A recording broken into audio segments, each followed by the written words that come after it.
Having explored Gideon in his rise from Kithian, we are now going to explore the growth of Jace, young lad who will one day become a mind sculptor and a living guild pact because Magic the Gathering is fascinatingly weird. In his first duel, or what the first duel in his campaign will represent, he gets picked on by some pretty hardcore Mage Guild bullies. Mage Ring bullies. I mean, these guys do not fuck around. Luckily, neither does Jace.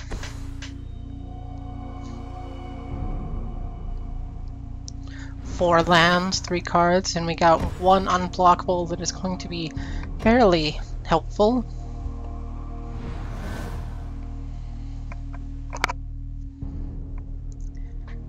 Because I think the entire point of this first duel is to show that Jace is really awful in a straight-up fair fight. I think this is the first one I had to redo like 2 or 3 times. I think the entirety of Jace's campaign took me roughly an hour and 40 minutes. Which is both terrible and awesome.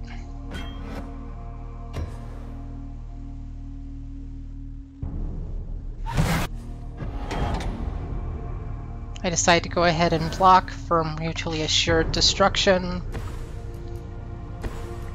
because you basically cannot concede too many points to them.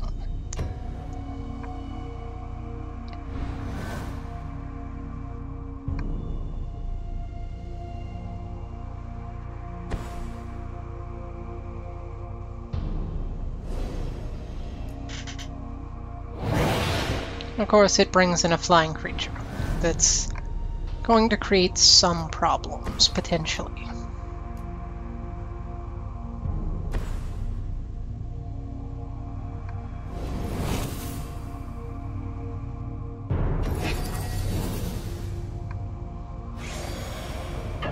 We, of course, return it to his hand so that the problem will be delayed, because sometimes that's the best way to deal with a problem. To put it off for another time.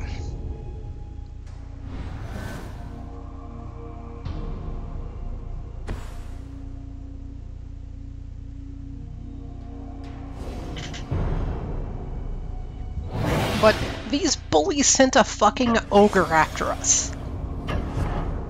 Yeah. These bullies do not fuck around. It of course has haste, so I must sacrifice one of my creatures to stop it, but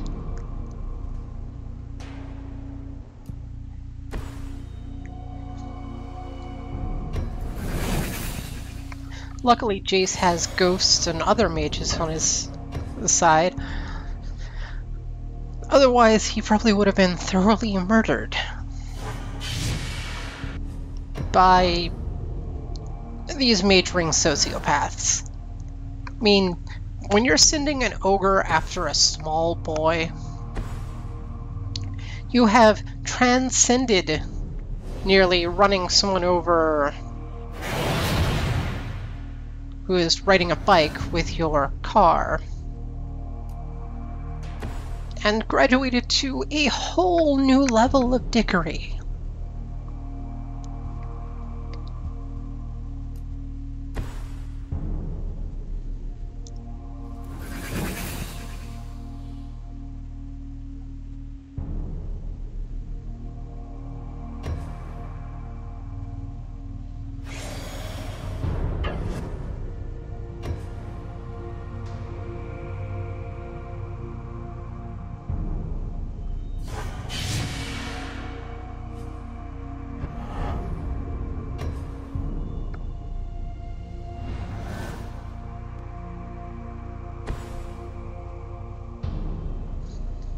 Now, I probably could have attacked with everything and kind of hoped he just sacrificed a creature like we would do with Gideon, but red decks in general have a real advantage in just overwhelming. And having instant and sorcery cards that can basically react to just whatever. So I was worried I was going to lose a card.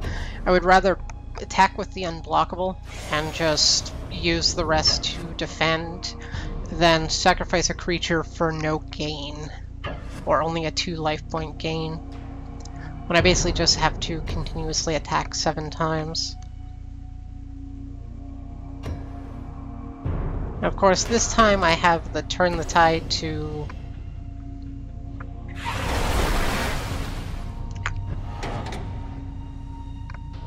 or a way to turn the tide.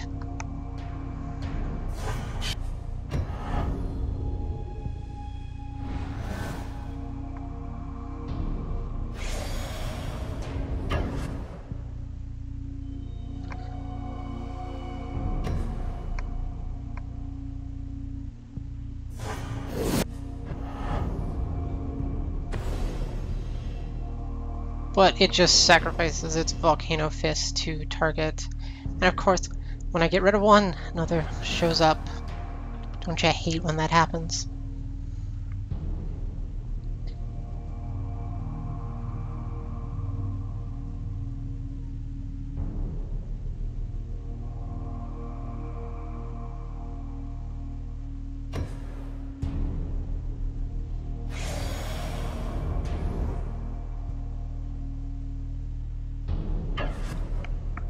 Tough call here as to what to do, but I go for the all-out.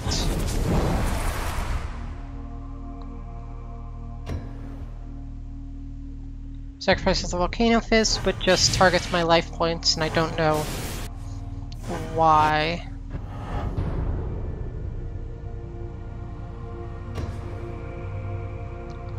And there's quite a few times that I think the game is aware when I'm holding a card that has a certain effect because it plays around me. Like, I'll attack with everything and it won't try to block one, especially if it's not going to die from it. But of course, I basically just make their attack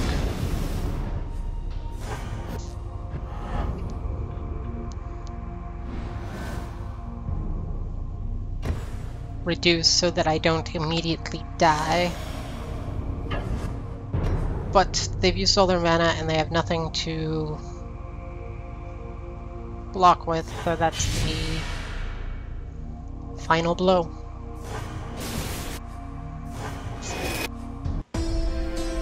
But yeah, if we had taken any damage early on, would have been in serious trouble, because this is a tricky one. All of the matches after this get both easier and harder, but one of the bullies actually manages to knock him off the ledge, and Jace uses his psychic powers to basically force him to help him up, thus showing the budding Jace's potential. In his next duel, a strange tutor steps forth to teach him the ways of mental powers and some of the potential that blue cards unveil. So, join me next time when we look how Jace's studying continues.